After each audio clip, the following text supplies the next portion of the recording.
Being alone is actually a good thing. Here's why. There's been many Saturday nights where all I do is just stay home and watch the fights by myself. And back when this was the norm for me, like, it did feel kind of lonely, but that's not even a bad thing. It's really not, because you can just focus on building yourself.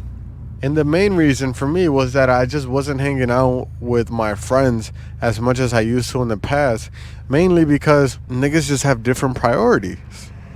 And that's fine. Like, fresh out of high school, I used to chill with my friends every single day, bro. Every single day. And as you start to realize that, hey, we have a life to build, that starts happening less and less. And that's okay, bro, because you're building. Being alone is such a good thing for you, because it shows you who you are. When there's nobody around, who are you? And that silence of being alone is low-key hard at times. Like, sometimes I may put a fucking video in the background that I want to listen to. I may put music in the background because I don't want to be in silence. Silence is like overwhelming at times if you aren't able to deal with it.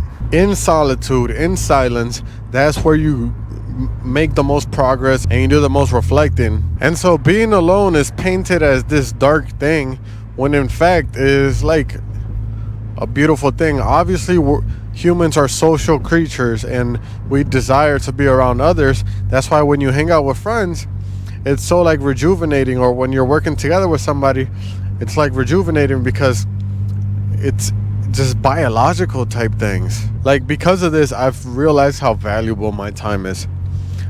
I sometimes don't want to just hang out just to hang out. Like, I'm down to hang out if there's like some type of purpose. Like, maybe it's something like as simple as, yo, we're watching the fight. Or it could be something productive, like, yo, we're filming a reel, we're filming a video. Like, I like when there's purpose, when there's meaning to being with another person. Being away from women for like the past few years has really taught me what I want. What do I want? Okay, women are cool, but what do I want more than that? And that's to build a foundation to support people. Mainly my parents, mainly my family, and down the road, eventually a woman. But my priority doesn't lie within a woman. And so being forced into solitude because my girl broke up with me has made me realize over these past few years that what I want is more than a relationship. Boys, this is winter's over. Like, I have to turn on the AC. Oh my God, look, I got sandals on. Oh my God, life is good, boys. I haven't had to turn on my AC for a minute. Imagine I just find out it's not broken. Why would I try to manifest some shit like that? If another rapper die, they gon' blame that shit on me. Hey, I heard the compressor turn on. Let's hear that again. I've always had AC issues with the car, but it seems like this summer will be good, boys. Cause, bro, a summer without AC, you're cooked. Quite literally, bro, you're actually cooked. And so summer is coming, simple and plain. And a lot of these motivational speakers, they talk about that lonely phase. And it may suck, but it's the best thing that could happen to you. And they're right, bro. Like, their message has substance. And that's why it connects with people. Because it's true, bro.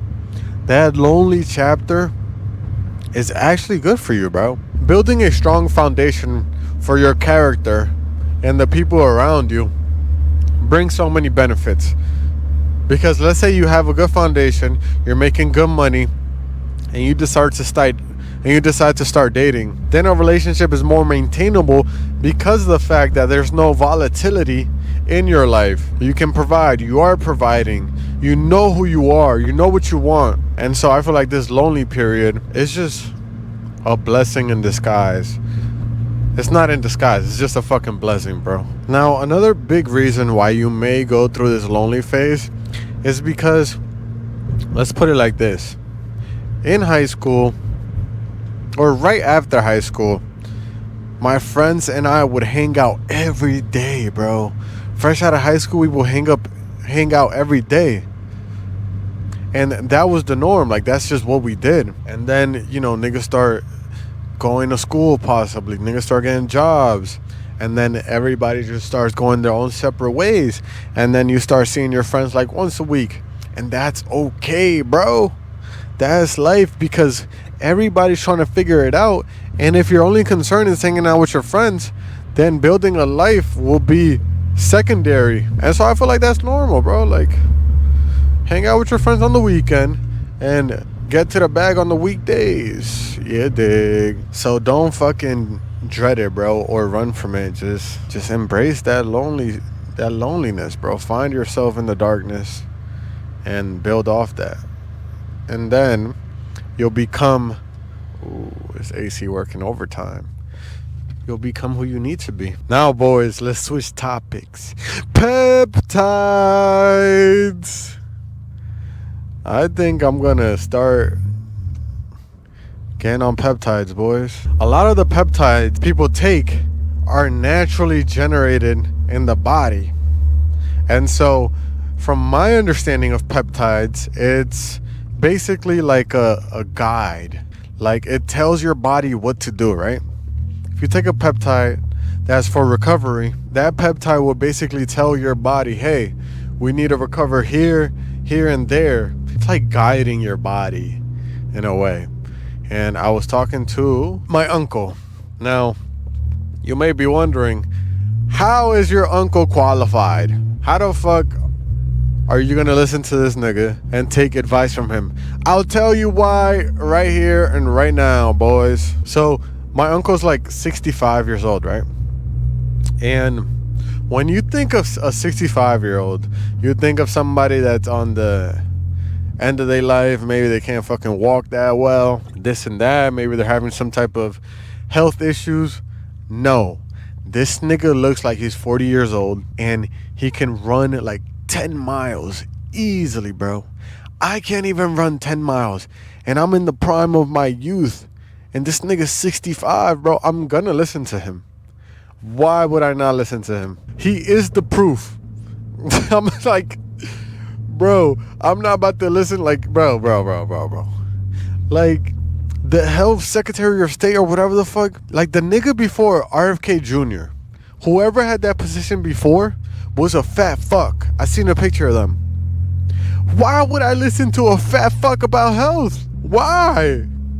It's just like, you gotta make it make sense, man. And if this nigga can run 10 miles at 65 years old, I'm gonna listen to him. Cause shit, I've seen 65-year-olds, nigga, I've seen 50-year-olds in worse shape than him. And if he tells me to take testosterone, I might take that testosterone, but I know that has some negative effects. I don't know about taking testosterone right now, boys. That's kind of crazy. Cause then I'll never be able to produce it again. I always have to inject it. And I don't want that. Like, I'd rather produce my testosterone naturally. And then eventually when it starts going down, I'll start injecting some in my butt. Thank you for watching today's video. I'll catch you on the next one.